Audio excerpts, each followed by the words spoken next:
they say, they're so quick to divide because they say, I'm doing it for principle. I'm doing it for principle. I look at them and I say, let me tell you something. I believe in the young people of this country, the children, the generations that are coming. We've already screwed them with $18 trillion and adding up in debt. But I will vote for somebody who is 1% better than Hillary Clinton, because that is 1% better for them, for the young people. I will not let my anger over not getting the candidate I want keep me from doing the best I can for those young people. Okay? Now, granted, I want a much better candidate than that, of course. I don't want the 1% better than Hillary, which is basically a houseplant. Okay? But I want something better than the houseplant.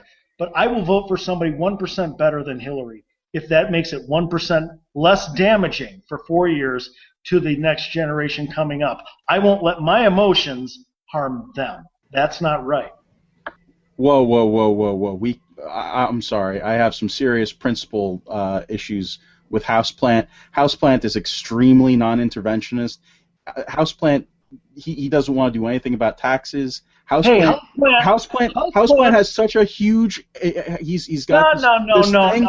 Houseplant, I'm sorry. Houseplant has this huge deal with solar energy. He is in solar energy's pocket. It is terrible. We should not support.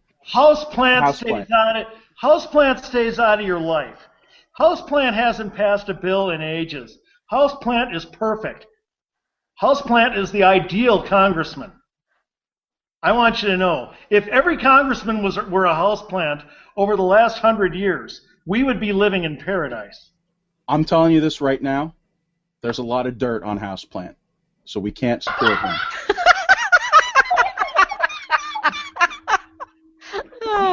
You got it. You did it. Oh, there you go. That's it. I was going to say maybe we should go with Container Ficus. He can be inside, outside. He can be bi-residential, and then we're going to have the whole bi-lobby dealing with. That was just going to get ugly.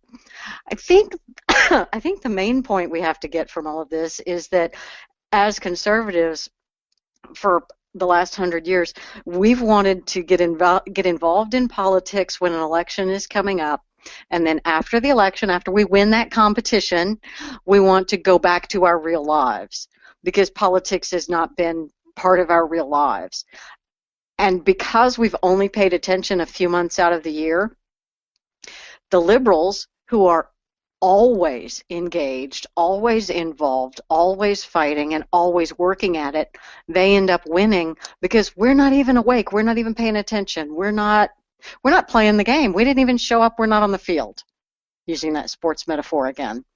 And we have to realize that that's why we've been losing, and that means we have to be engaged in politics 24/7. It doesn't mean that we have to focus on who the presidential candidate is in February of 2015. It means that in February of 2015, we should focus on the Congress that we just reelected, the senators that might be able to accomplish some stuff over the next couple of years, all of the great governors and state houses. We should focus on learning better how to deal with the press and the media, helping ourselves get better at understanding what's going on and spreading information, building our own networks up. We need to focus on getting involved in the causes that drive us and that we're passionate about. But we need to stay engaged and attentive and pay attention to this stuff. And we need to catch these stories about how Texas is still having to defend its voter ID law, and make note of it and contact whoever you need to contact to make sure that our guys know that we still need to keep winning. Even though we already did win, we need to keep winning, we need to keep fighting, and we need to remain engaged in politics, because you just spent 3 hours paying attention to the Super Bowl. I didn't, and both of us have our lives affected exactly the same amount about the Super Bowl. But when you don't pay attention to politics, I can control your life. If I'm paying attention to politics and you're not, I'm in charge of you. So we need to be paying attention to politics a little bit more than we want to. And it's ugly and it sucks, but because our opponent is always on, I think we have to be always on too. Am I wrong?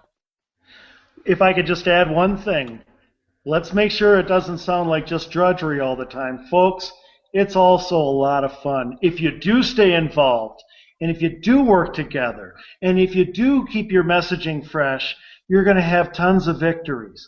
And all of this division that you cause amongst the left, it's going to be fun. It is so fun. I am still buzzing off of what happened in November.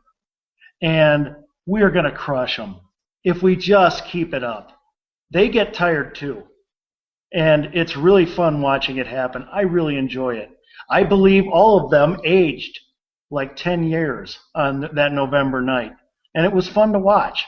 Okay? So there's a lot of fun ahead, folks. There's a lot of fun ahead if we do this. Things are really lining up. But we got to stay together. And we've got to work together because it's going to pay off. All right, and those comments from Andy are why we keep him around. He brings us all back into the joy of doing this and why we show up here every week, every Tuesday night at 8:45 Central. TheRefineryShow.com, you can watch us live Tuesday nights at 8:45, chat with us live. We had a good number of people chatting today.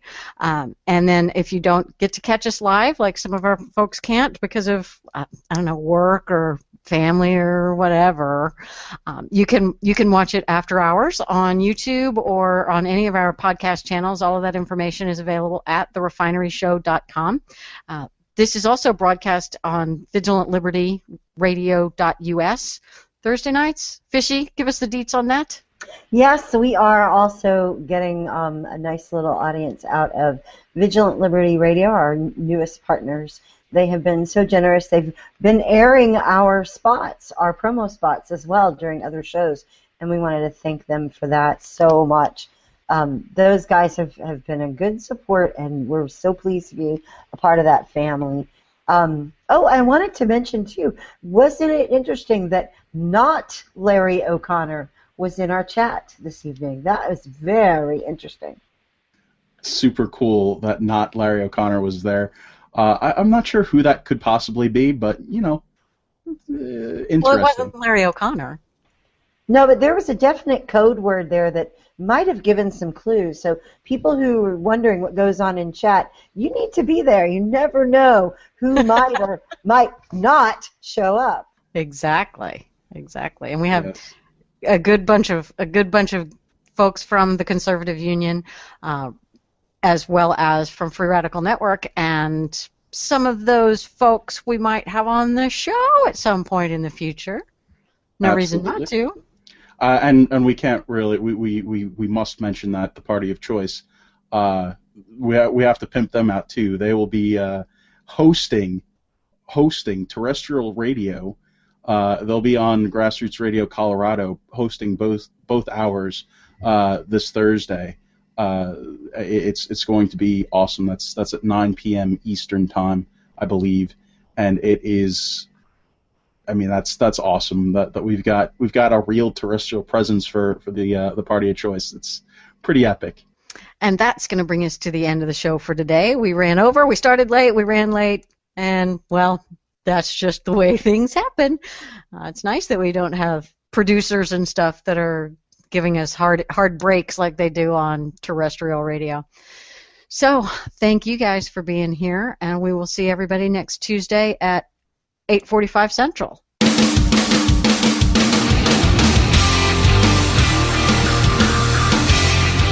This show is copyright by VLR Media. All opinions of hosts, panelists, and guests are their own and may not reflect the opinion of VLR Media or anyone else.